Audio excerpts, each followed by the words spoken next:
예전에 한창 유행했던 미니멀리즘에 대해 아시나요? 요즘에는 미니멀리즘에 대한 얘기들이 별로 없는 것 같은데 저만 그렇게 느끼는 건지 모르겠네요. 미니멀리즘이 한창 유행일 때 오히려 미니멀리즘을 하나의 인테리어인 집 꾸미기의 일종으로만 생각하는 경우도 많았던 것 같아요. 미니멀리즘은 단순함과 최소함을 추구하려는 하나의 신념이나 사상을 말하는데요.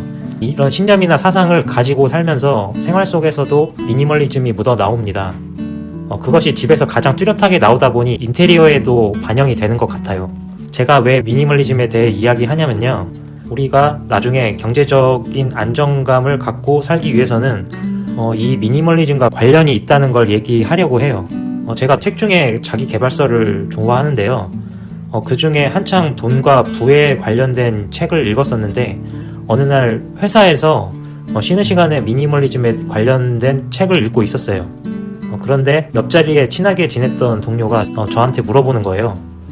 형은 부에 관련된 책을 그렇게 많이 보면서 왜 갑자기 미니멀리즘 책을 보는 거야? 희한하네. 알다가도 모르겠네. 이런 식으로 말을 하는 거예요. 어떻게 보면 부와 미니멀리즘은 상반되고 굉장히 모순된 개념일 수도 있어요. 그런데 잘 생각해보면 이 두 가지의 개념은 상당히 관련성이 있다고 봐요.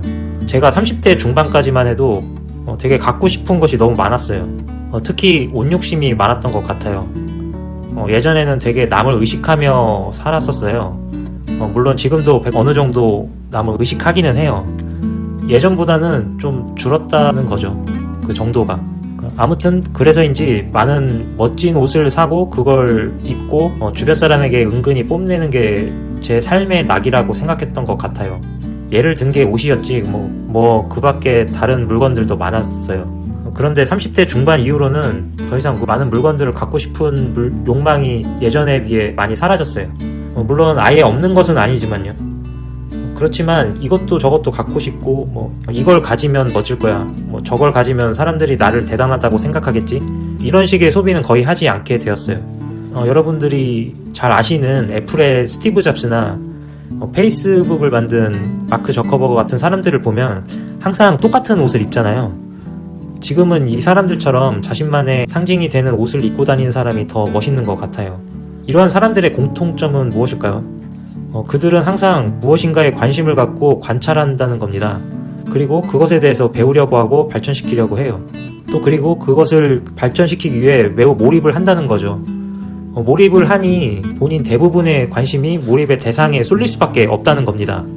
사람은 하루 동안 몰입할 수 있는 에너지의 총량이 있다고 봐요. 그것은 몰입할 수 있는 그 사람의 체력과 그 사람의 그 순간의 상황이나 환경에 의해서 총량이 정해진다고 생각해요. 물론 그걸 측정할 수는 없지만요.